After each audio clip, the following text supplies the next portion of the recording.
All right, documentary, part 3, and action. So, we back again, my friend. Yes. Back again, man. I'm loving it. You giving us some great answers to these questions, man. I'm loving how this thing is going. So, part 3. Tell us again, who are you and what we're doing? Yeah, so Dre Hub, and so we're here filming I want to say life and times of Dre Hub over the past 40 so years. And so we're filming my documentary, so documentary. Doc is a nickname I got when I was growing up, when I first moved to South Side Atlanta to the College Park area. So I call it documentary. All right. So, in this one, the grind. Now, you are a successful man, sir. Very successful, prestigious man. My hats off to you for everything you've done in the community, everything. So, but we gotta ask. Describe to us what it is that you do for work. So currently in my role now, I work for a CPG Fortune 500 company, and it's a lot of stuff that I do. If you want to sum it up in a couple words, so just head of sales operations, really around distribution salespeople, leading the team, supporting all the back end pieces of making sure things stay running and things are oiled up, oil changes, and on the processes and making sure they're flowing well, so we can get the product from point A to point B, so the consumer continue to have a great time. So that's what I lead the team in doing. In addition to that, I have also some sales account responsibilities for the convenience retail portfolio that the customer has as it relates to getting our product to them. So pretty much just moving product from point A to point B all day long, moving product. Yeah, we're not gonna play and say it's something small. Just you flex a little bit over me and a private jet hangar for the company. So I just want to say that was, this is not small talk. By no means. Okay, so tell me, how did you get into your line of work? Yeah, it's interesting because currently I would say finishing up my undergrad degree, and so at Hampton University. And I would say prior to that, I was it's a history of having that grind and pushing me that I got growing out Southside Atlanta, College Park area. First job was working at Foot Action, working managing the stock room, and then from there saw an opportunity where I had three choices my senior year of high school. So my mom said, "You have three choices because I can graduate early." So she said, "You can go to college, get a job, and go in the military." Um, as I've done a lot throughout my career, I said, I'm going to pave my own way and I'm going to stay here in school and then become an apprentice. So I became an apprentice for the drafting teacher in our high school. And during that time, these kids kept coming in, they would sign a sheet of paper and then leave. And so I asked them one day, I said, "What are you doing?" And they said, "Oh, we're working on a nature center grant that the school had got." And I said, "Well, I want to get in on that." So I met with assistant principal, and at the time, this was my first introduction to architecture. So we back up architecture, how you get from architecture to where you are now, working in the CPG space. Um, Worked on that, had the Japanese garden, and I like drafting. I like architecture, putting stuff together, and seeing something come to life. And so what I did was I went home. We were living in Riverdale, Georgia at the time, Clayco area. I picked up Yellow Pages and called every single architecture firm within like a 5 mile radius of where me and my mom was staying. One called me back. And so at that time, that person was the head architect for Chick-fil-A. This is the Chick-fil-A before y'all know it as today. But this one, their office used to be off of Riverdale Road. And so he had his own firm.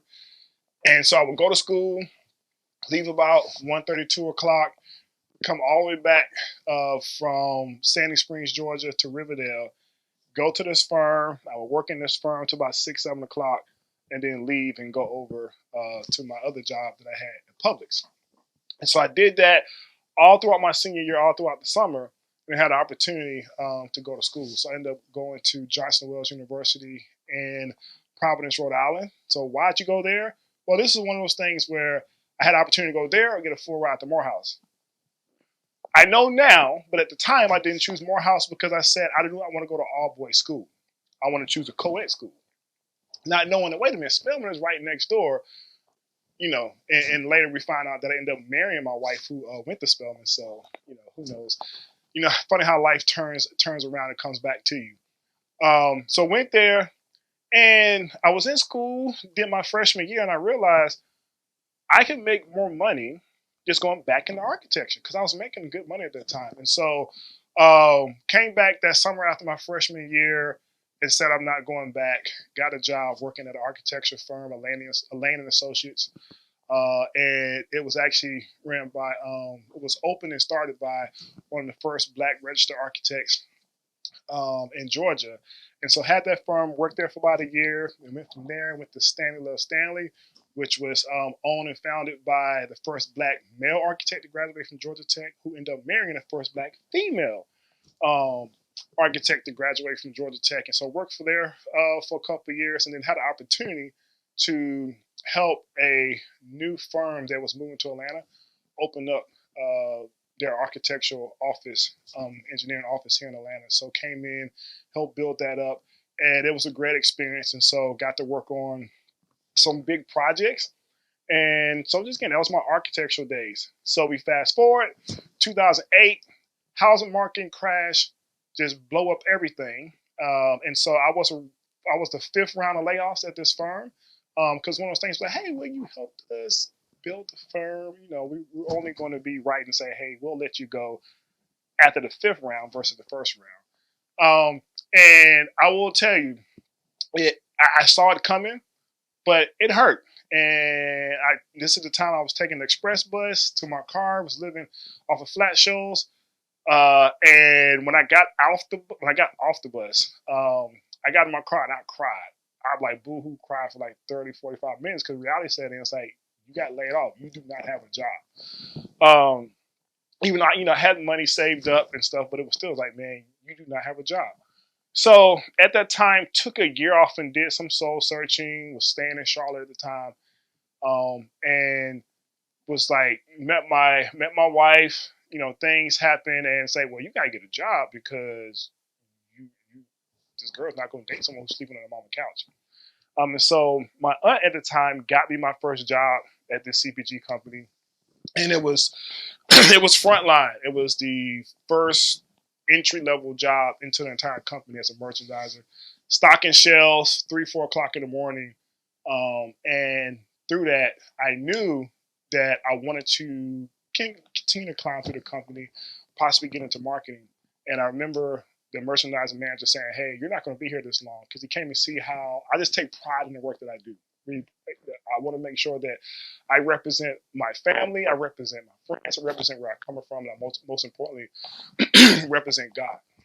And so, really taking pride in my work. And so, I want to say 7 months of doing that, got another promotion, and then from there, just got promotion after promotion, going from project management to operations to the supply chain side of business and to distribution and sales out to where I am today. And so that's kind of been the trajectory of my career. It's been where, just wanted to go after things that I'm passionate about and careers that have something that I'm passionate about in it.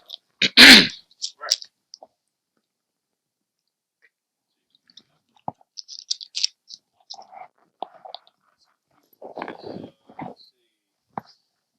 Let's go to. All right. What license has your work like taught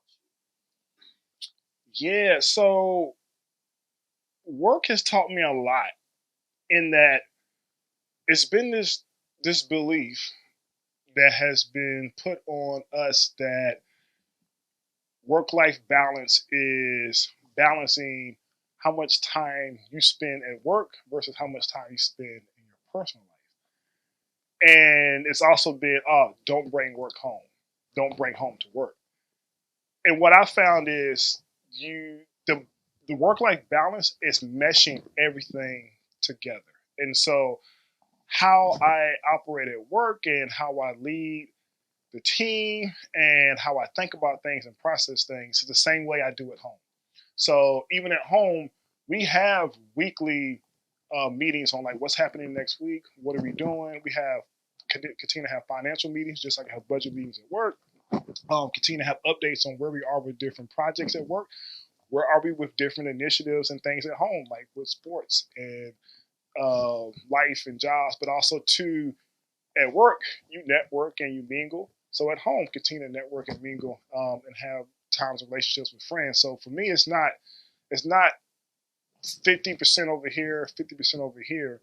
It's meshing everything together because if you think about how much time we spend working, sometimes some of us spend more time working with people than we do in our personal life because that's just how our jobs and how our careers are. So you have to mesh them together and to find a synergy between both. And work has taught me that because it's been like, how do you find synergies between what your team do, what someone else's team does, what other departments do? And I've just kind of adapted that at home in my work, in my home life. And then also too, at home, how I, you know, patient with kids, connecting with friends, building relationships. I do the same thing at work. Being patient with those that I work with and interact with, but also to continue to build bonds and relationships in the workplace. So it's kind of just meshing it all together because it's not separate from me. It is a part of me, what I do in my work and what I do in my personal life. All right. So let's see. It's a good one. If you could do anything now, what would it be and why? If I can do anything now, if I think about my career and where I am, for me is I a long time ago it's one of those things like, hey, who are you? Like, what do you want to be in life, or what is your purpose? And my purpose truly is to help bring things to life. Either it can be people ideas, it can be projects, it can be product, it can be someone's career, it can be my kids, it can be something that my wife is trying to do. It's just trying to bring things to life. And if I can do anything now, is to be a COO of someone's company, helping it grow and develop and come to life, and really be everything that that person has for their vision. Because behind every person who has a vision and an idea, there has to be someone who helped bring it to life and helps them execute it. And that's where you see that creative piece with a lot of the great companies, movies, a lot of things out here that you see in music. There is someone who has these great ideas, but they have trouble executing or bringing it to life. But then you have someone who just sees the bigger picture, sees what it can be, where it is now, and where it can go. And that person, you mesh those two together, and that's when you have unstoppable companies that continue to rise and grow, unstoppable families, unstoppable friendships, relationships. Everything is just unstoppable when you know what part and what place you play. Um, Either it can be in the game if you're a sports person, it can be in life, whatever it is. Knowing your part and knowing what you're great at is what I would continue to love to do and want to keep doing at a higher level. Okay. So last question and sum this up. All right. Do you plan on retiring? If so, when and how do you feel about it? Yeah, so I I do. It's not more so plan on retiring. I do plan on shifting careers, and what that means is when God says, "Hey, my season is up," as it relates to corporate America, um, my plan again, you want to make God laugh, is hey, tell God what your plan is. So my desire, if it's God's will, is I want to teach at a collegiate level and just give back to the next generation of leaders who are entrepreneurs, who are working in corporate America, who is working in the nonprofit sector, doctors, lawyers, whatever you're working in. I want to be a professor to help cultivate them and give them nuggets that they need to think about now before they graduate. Because a lot of times you go through school, you go through college, and even high school, whatever school you go through learning what you need for that season. And a lot of times you don't get poured into on what you need for the next season. So how are you getting prepared for the next season? And that's what I want to be able to do till God calls me home. cut.